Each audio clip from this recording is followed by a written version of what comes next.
Hi, my name is Chris Parkhurst. I'm a documentary filmmaker, and I'm also the host of the Documentary Life podcast, a show that spans 140 episodes, has been downloaded in over 135 countries, and I've been producing for about 5 years. I decided to put each and every episode up here onto YouTube to sort of expand the audience, and as we say in the show, maybe inspire and inform some more doc filmmakers, hopefully like yourself.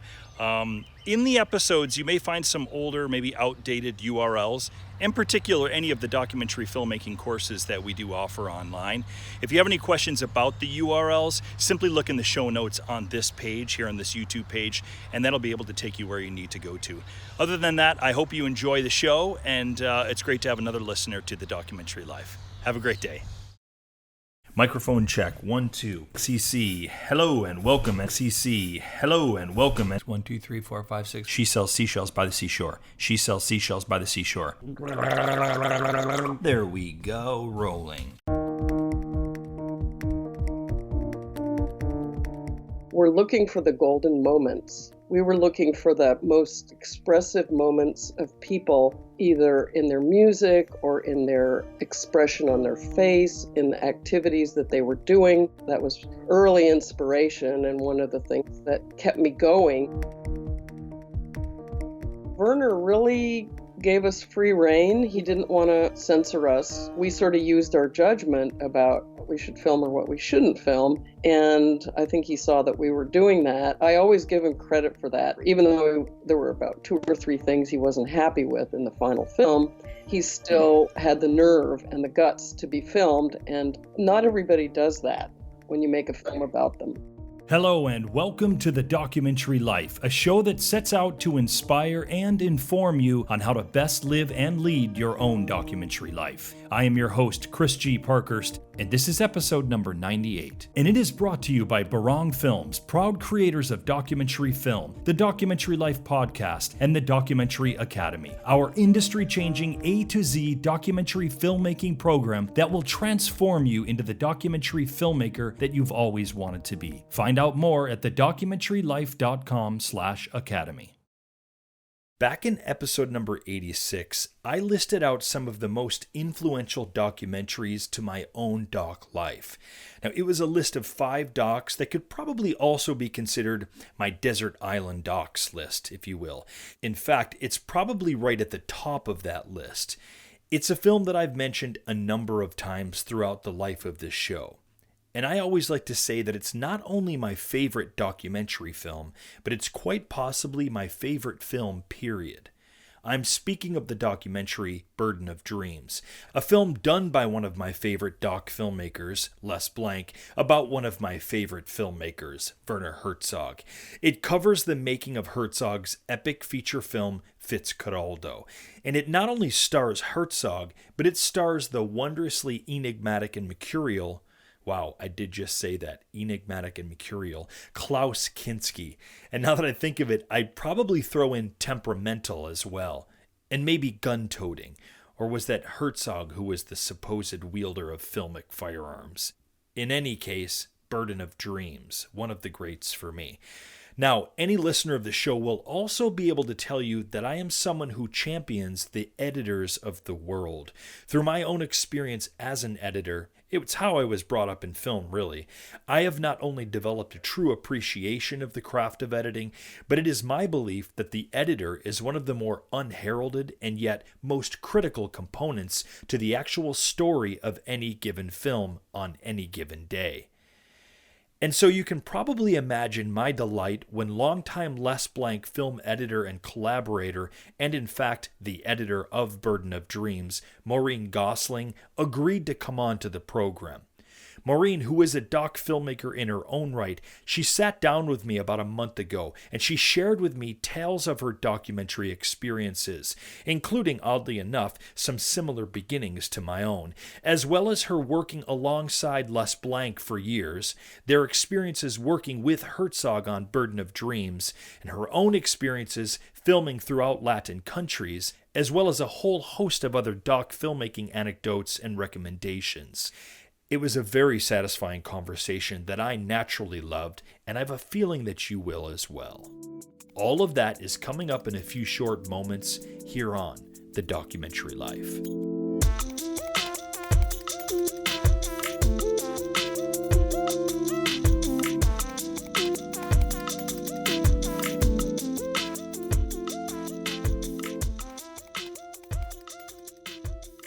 Lately, we here at the Documentary Life podcast have been really ramping up our free live webinar events. It's a great way to learn the aspects of doc filmmaking from the experts in the field, as well as engage directly with the expert in a live Q&A setting.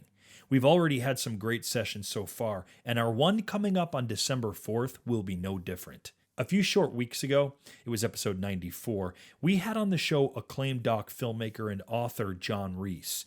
John is the author of Think Outside the Box Office, a book that details his and others' experiences with independent film distribution, a subject that John has since become recognized as a veritable expert on.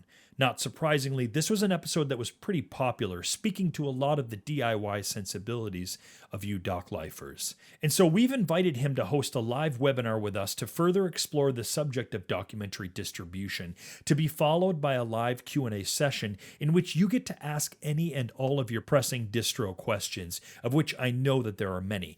I get your emails and I see your posts in the TDL Community Facebook group. There always seems to be a desire to break the code of distribution of our films. If you'd like to attend this live event, which happens on Tuesday, December 4th at 5 p.m. Eastern Standard Time here in the US, simply go to thedocumentarylife.com to sign up. I'll post a link up in the show notes for this episode, and you can also find links to it throughout the Documentary Life website. Attending and participating in the live event is free to all listeners of the program. You just need to make sure and sign up by, again, going to thedocumentarylife.com. This is going to be a great opportunity for you, Doc Lifer, to engage directly with a film distribution expert. So get your questions ready and sign up today. On Friday, November 23rd, the Documentary Life will be marking a milestone.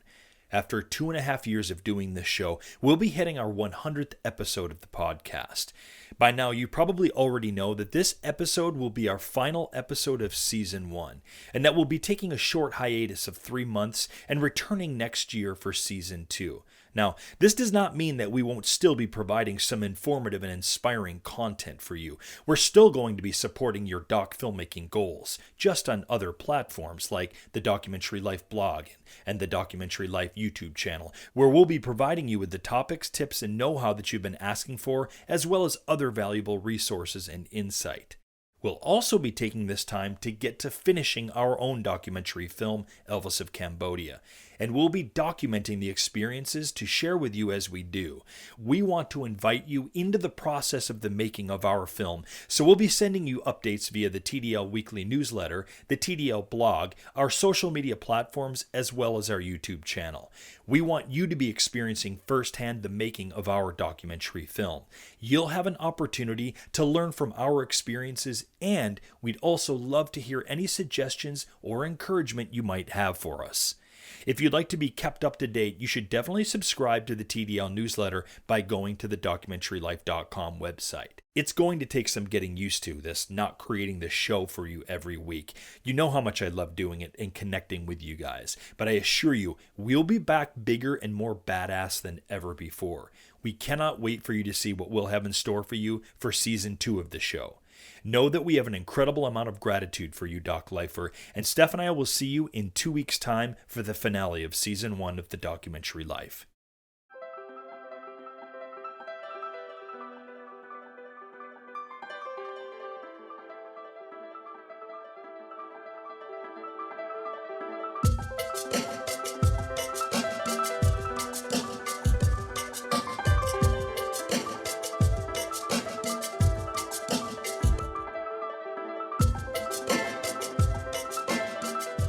Maureen Gosling has been a documentary filmmaker for more than 40 years and is best known for her 20-year collaboration with acclaimed independent director Les Blank. Gosling has also been sought after as an editor, working with such directors as Tom Weidlinger, Jed Reif, Shakti Butler, Amy Williams, and Ashley James. Her work has often focused on themes of people and their cultural values, music as cultural expression, and the changing gender roles of men and women. Her films have been seen in countless film festivals around the world, on national public and cable television, and on television in Europe, Australia, and Asia, and have been distributed widely to educational institutions. Maureen Gosling, you have no idea what a pleasure this is. I am so excited to bring you on the Documentary Life. Thank you for agreeing to this conversation. Oh, well, thank you for asking me. I think, and we do this a lot with guests right at the outset, so we can have a little bit of context. I would love a little bit of background on Maureen Gosling. Maureen, how and why did you get into documentary film? I really fell into it. When I was studying at University of Michigan, I got a degree in social anthropology, and I had developed a love of film, particularly European dramatic films that I got turned on to by my first true love when I was in high school. And so one of my favorite films was what kind of made me know that there were other films besides Sound of Music. When I saw Breathless by I Godard, it was going was to like, ask if oh my Godard, God. and it was right up there. It was like, It just came to mind. yes, there's a whole other way to make a movie. And Yeah. so I became obsessed with going to all these films when I was in college, but I never even knew that there was such a thing that you could do that as a career.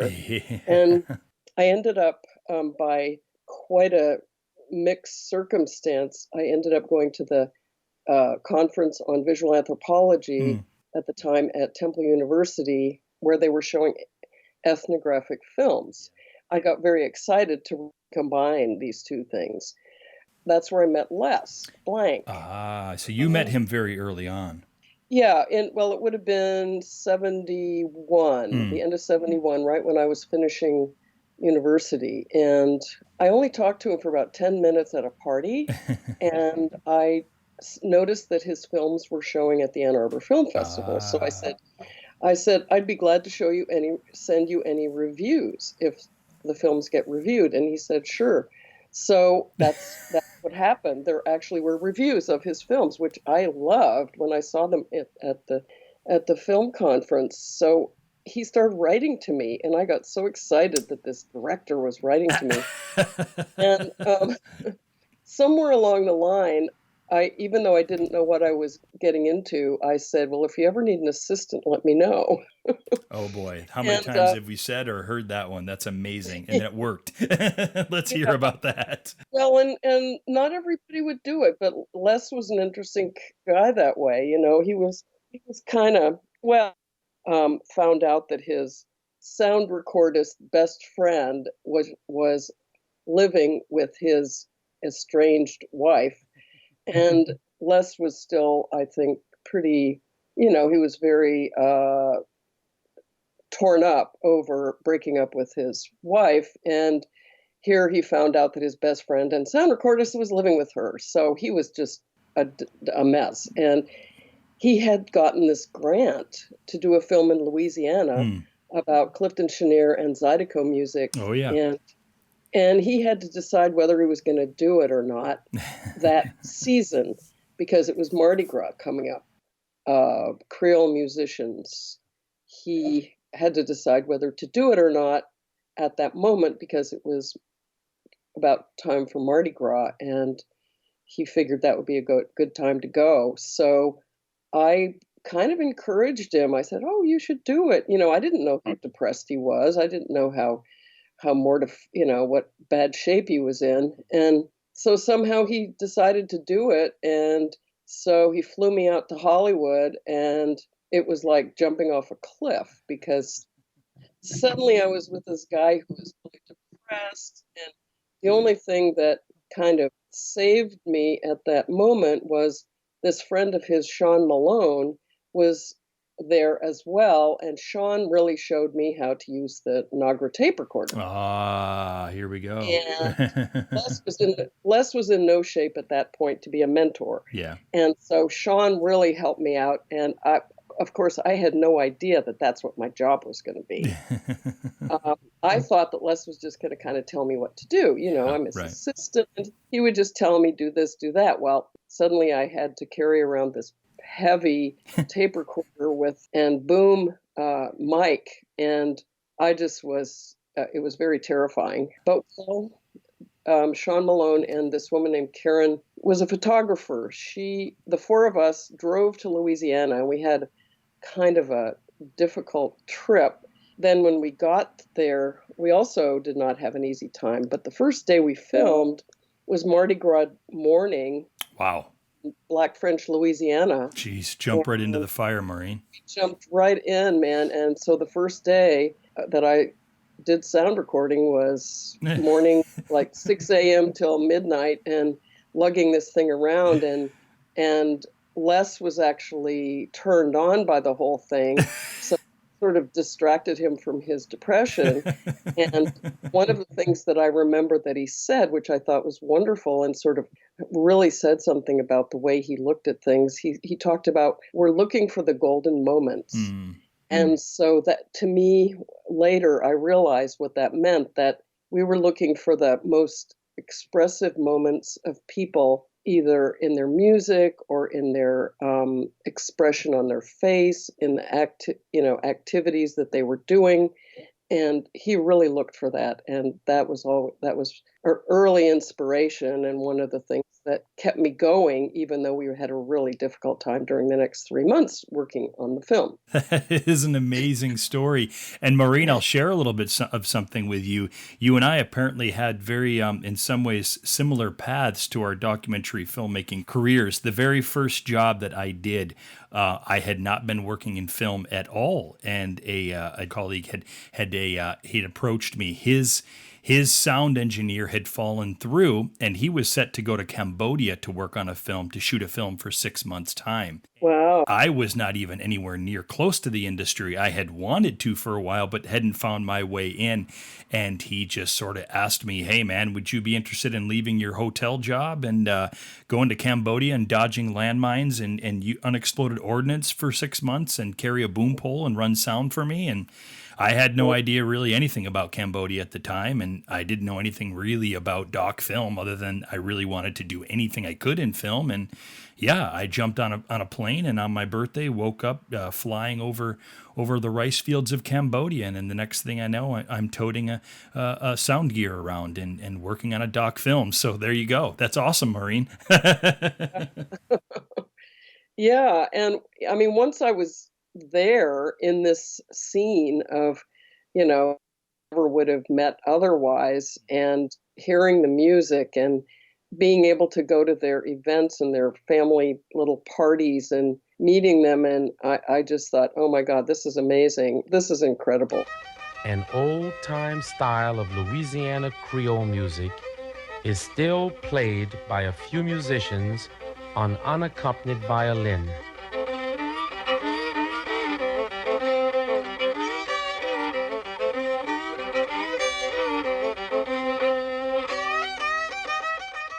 Qu'est-ce que c'est la différence entre blues et zydeco? Well, le blues, ça va, ça quelque chose qui va doucement. Ça va doucement. So Flower Films exists at this point, but at what point are you officially brought on as a partner in Flower Films, Les Blanc's company? Or did you guys form Flower Films together? No, Les formed it when he realized that that nobody knew how to distribute his film. Yeah, right, exactly. He would he had the Lightning Hopkins film, which is this amazing classic film. I love that film. He'd get $4. And he just knew that he could do better than that. So he started distributing. He was one of the early DIY guys, Mm-hmm. and he decided he better distribute his own films because people didn't, there wasn't a category for what he did. So he really did grow that company, or that entity of Flower Films. It was quite wonderful to see that, now he's got this stable of, dozens and dozens of films, although he unfortunately cannot call his company Flower Films anymore because Drew Barrymore decided that she wanted to call her film company Flower Films. And oh, wow. She sued him. And he was mortified. I mean, he was the original Flower Films company name. And that really bothers me because I felt like I was also Flower Films, not just Les Blank. And Chris Simon was also Flower Films, and and Susan Kell, who was involved in a couple of the films, she was also Flower Films. So, we were very upset we liked being flowers, Yes, right, right. His flowers, all the women that worked for him, and so When on earth did this go down? I don't think I've ever come across this information. well, I can't remember if it was the late 90s Yeah, or early 2000s. yeah. Yeah, it was, and he sort of did it quicker than, we sort of didn't realize that it was happening quick enough to rebel. But, he would have had to get into some legal wrangling. Oh And, my and goodness. I just was very upset. I mean, come on, there's plenty of names that one could have, Yes. and I mean, she could have it's, been Floral, Floral. yeah, or sunflower, I don't know. Yeah, There's right. names Sunflower. I have. So anyway, Black Dahlia. yeah, That's so amazing.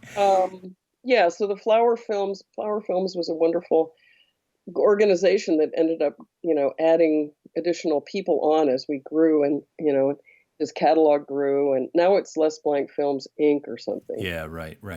So, and that's where you can find the films online.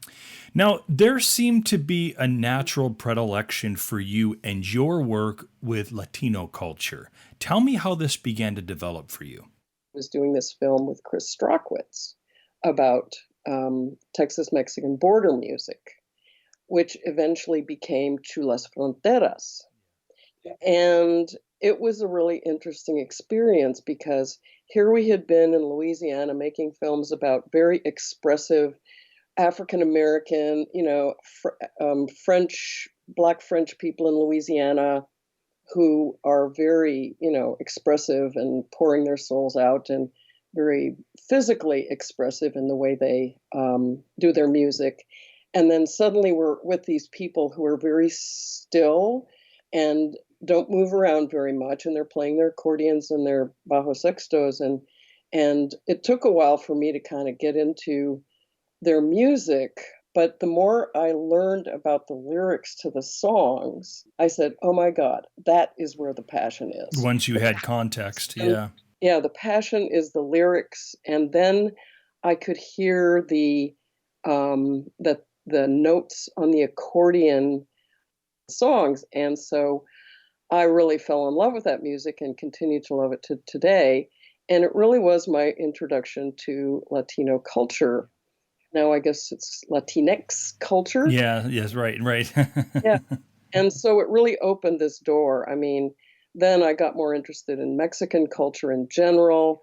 Chris Strockwitz was, he was always recording and talking about music that was from, different kinds of Mexican music, especially, and Peruvian huayno music, which is this indigenous music from Peru.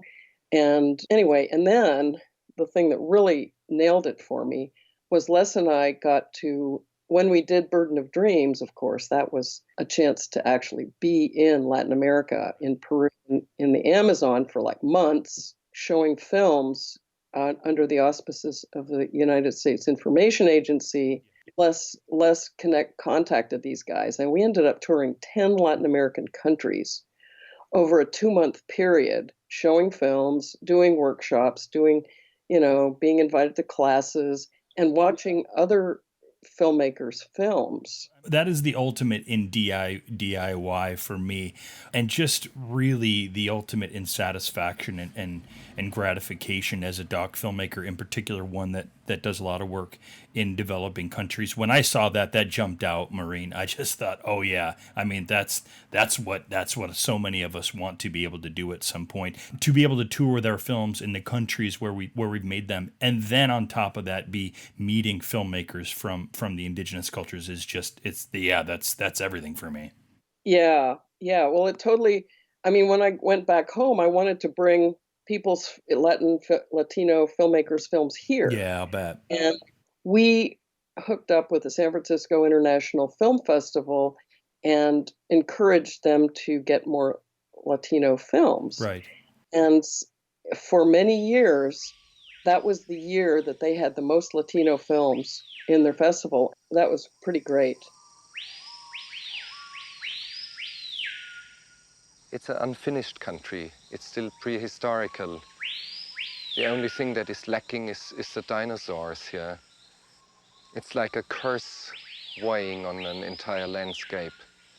And whoever goes too deep into this has his share of that curse. Over the last few years, as we've met and connected with more and more doc lifers, we've been asked what the most comprehensive doc filmmaking course out there is. The truth is, we didn't believe there was one.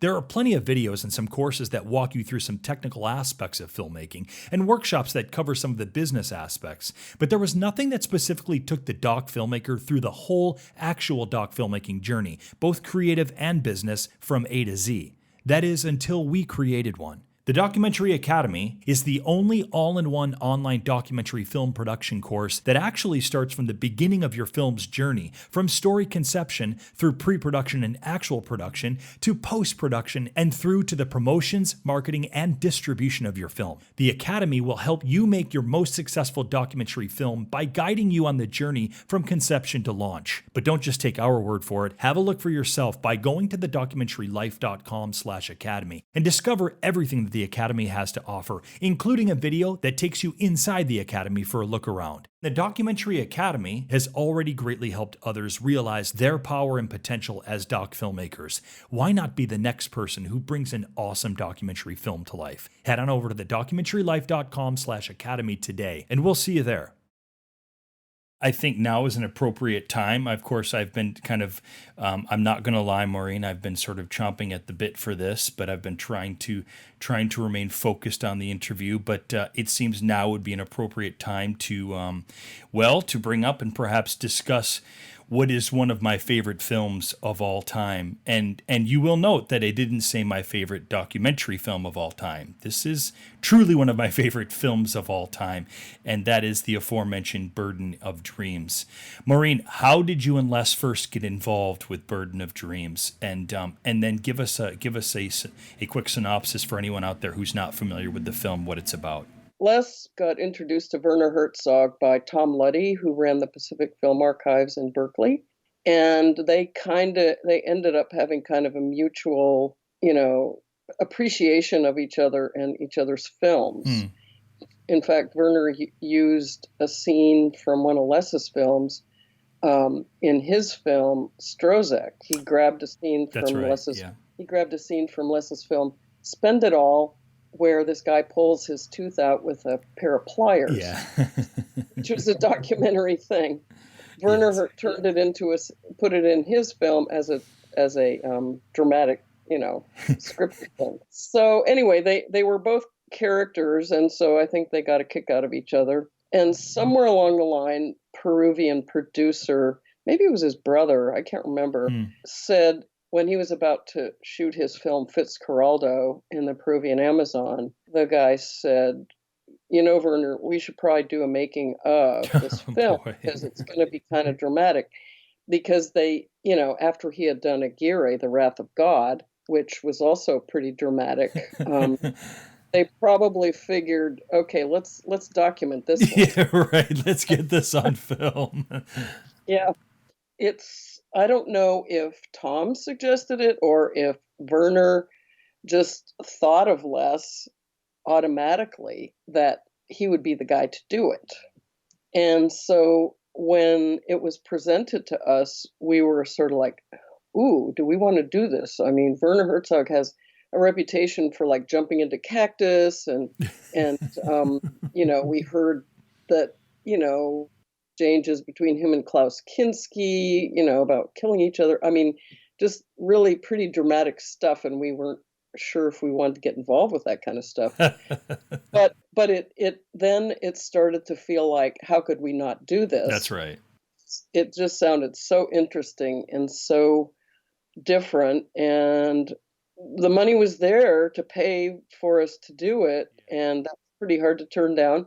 And Les always loved nature, and we knew we'd be in the jungle, and I was fascinated to know that we were going to meet indigenous people in the Amazon. And anyway, it sounded pretty like an amazing opportunity. So we did it. We jumped in. So Werner's film was about this Irish this guy who was trying to find rubber trees in the Peruvian Amazon. It's based on a true story. There was a guy named Fitzgerald at the turn of the 20th century who actually went into the jungle, and the image that Werner liked very much from the story was that this guy pulled a steamship over a mountain to get across this hill that would allow him to get to this rubber field on the parallel river. And which, of course, you guys would use adeptly as very metaphorically within your documentary of that film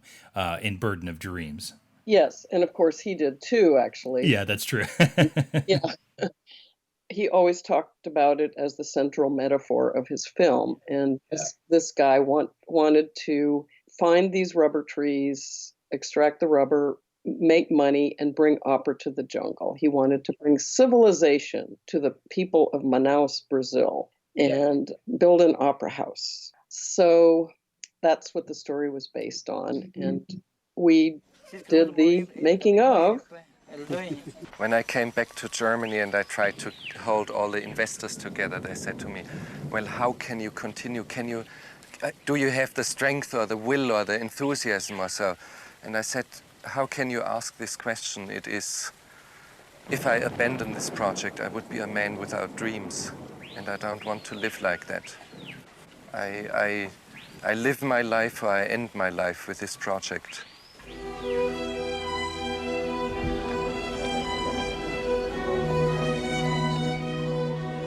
The two things we knew we had to do were to tell the story of Fitzcarraldo, because we wanted our film to be able to stand alone if people hadn't seen Fitzcarraldo before.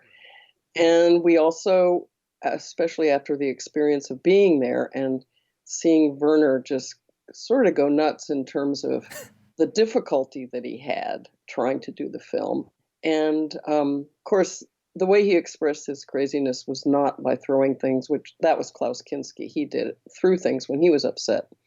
Werner was always very cool-headed, but it came out in his language, as you can see in the film, in what we call the jungle speech. There is some sort of a harmony. It is the harmony of overwhelming and collective murder.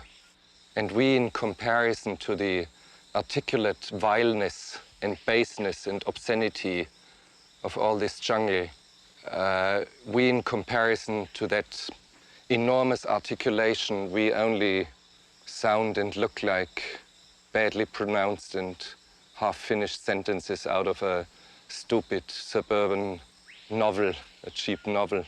One of the greatest speeches of cinema of all time, let's be honest. Yes. Yeah, it's really pretty amazing if you haven't seen it.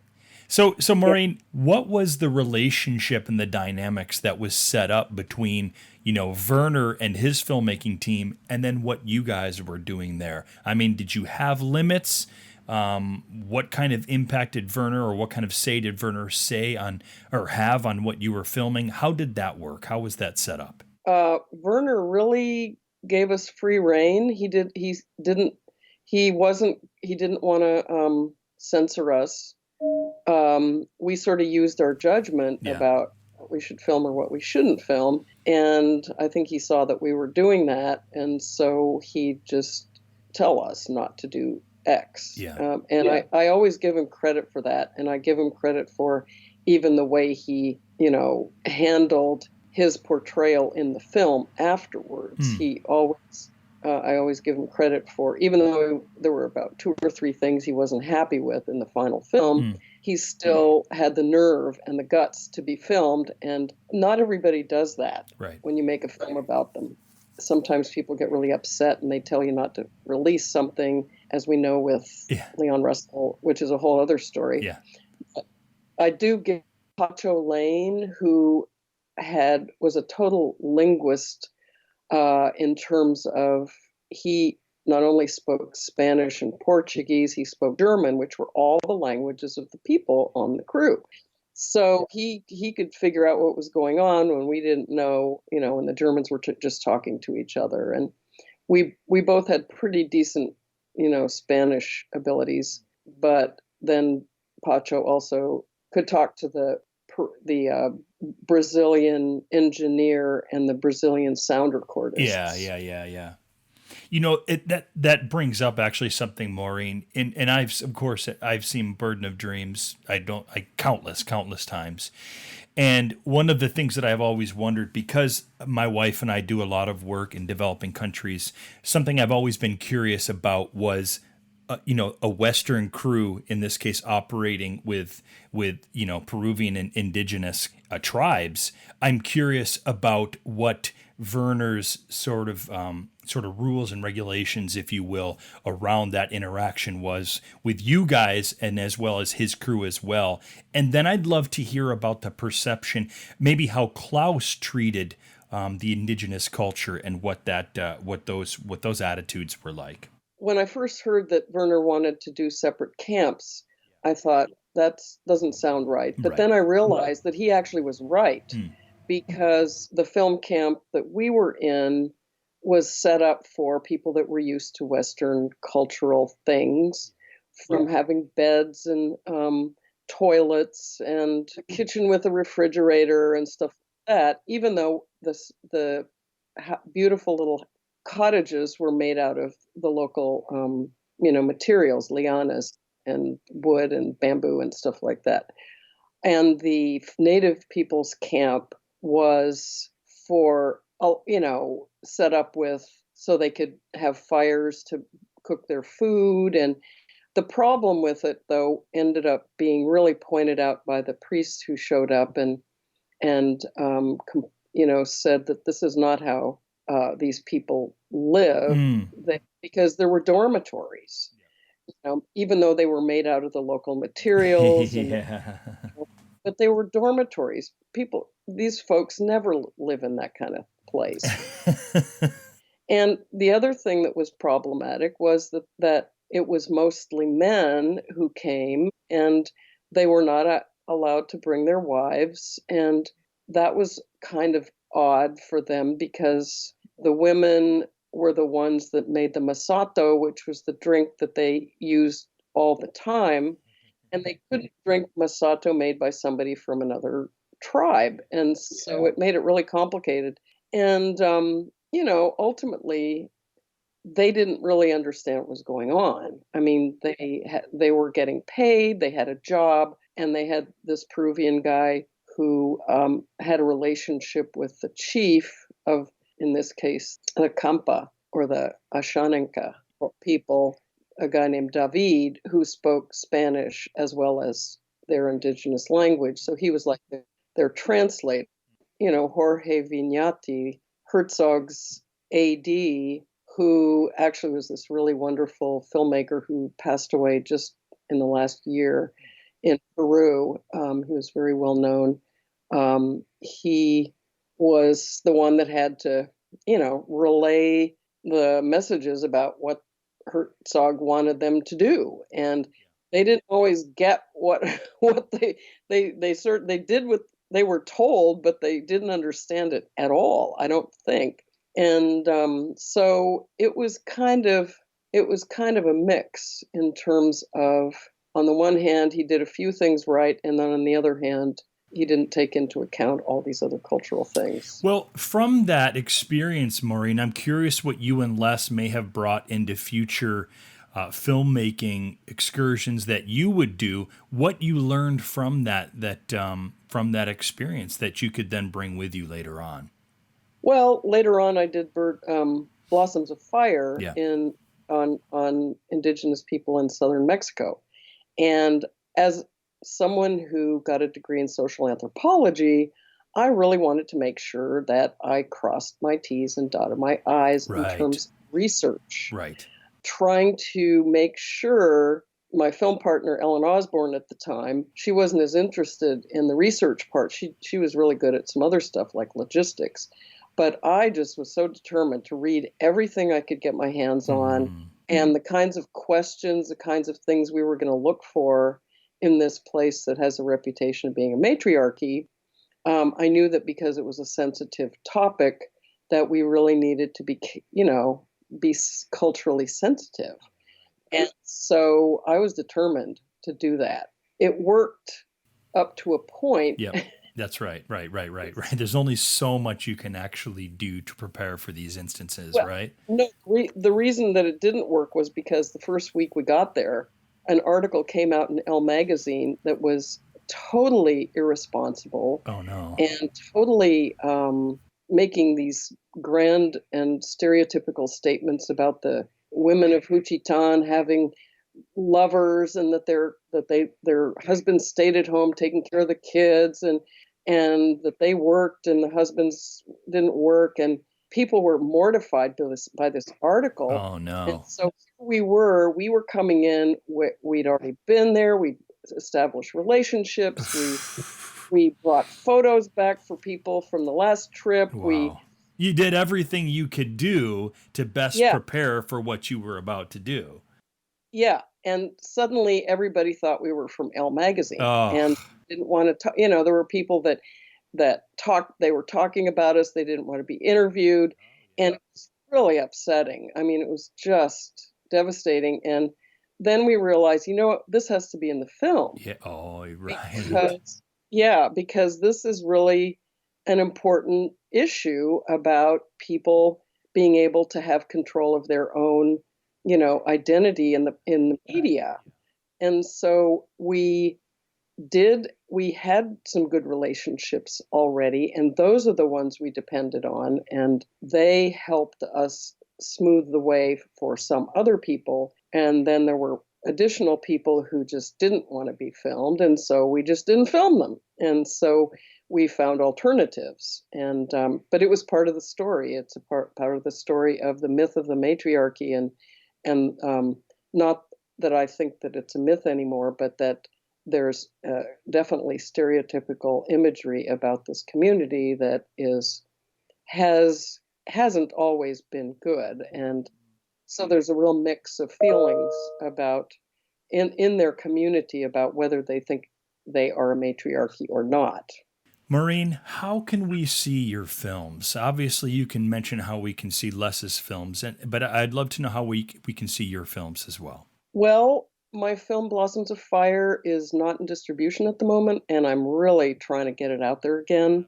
So I'm working on that because I want to remaster it and, get it streaming and all this kind of stuff. However, a lot of the films I've edited are out there. In fact, 2 of them are just getting released theatrically and on iTunes and educationally. One is called A Dangerous Idea, directed by Stephanie Welch, and it's about eugenics, genetics, and the American dream. And Jed Reif, who was the producer on it, who I've worked with now for many years and share an office with, he always, when people bring projects to him, he always gives me first crack at it if I want to edit it. So I've been able to edit some great films because of that, one of which was this film, A Dangerous Idea. The second film is The Long Shadow, directed by Francis Causey and produced by Sally Holst and Jed Reif again. And I was co-creator and editor on it. The Long Shadow is about the legacy of slavery, and it's seen through the eyes of a white woman growing up in privilege in the South and coming to terms with the fact that her ancestors were slave owners, realizing when she was a child that something was very wrong with the way that Black people were being treated around her. Maureen, it is very comforting and really just amazing to know that there's someone like yourself out there still making these important films. I've been speaking with Maureen Gosling, a legendary documentary filmmaker and editor, and this is a conversation that I've wanted to have for quite some time. As I mentioned earlier, Burden of Dreams is one of my all-time favorite films. And by the way, if and when we ever get Werner to agree to come on to the Documentary Life, I'll be letting him know that I preferred your film over the film that was his. How do you imagine he'd react to that, by the way? Well, I think he's heard it before. Okay. He might not be too happy about it. Yeah, but I should probably tread lightly. Yeah. Yeah, Maureen, thank you so much for being on the program today. It's been an absolute delight to have this conversation. Thank you for having me.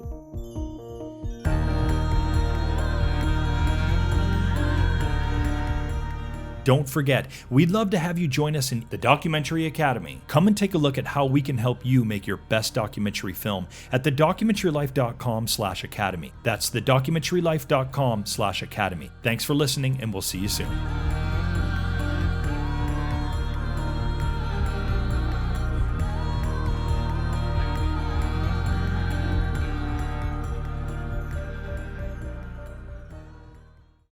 Thanks again for listening to the show, and remember to like and subscribe to this channel.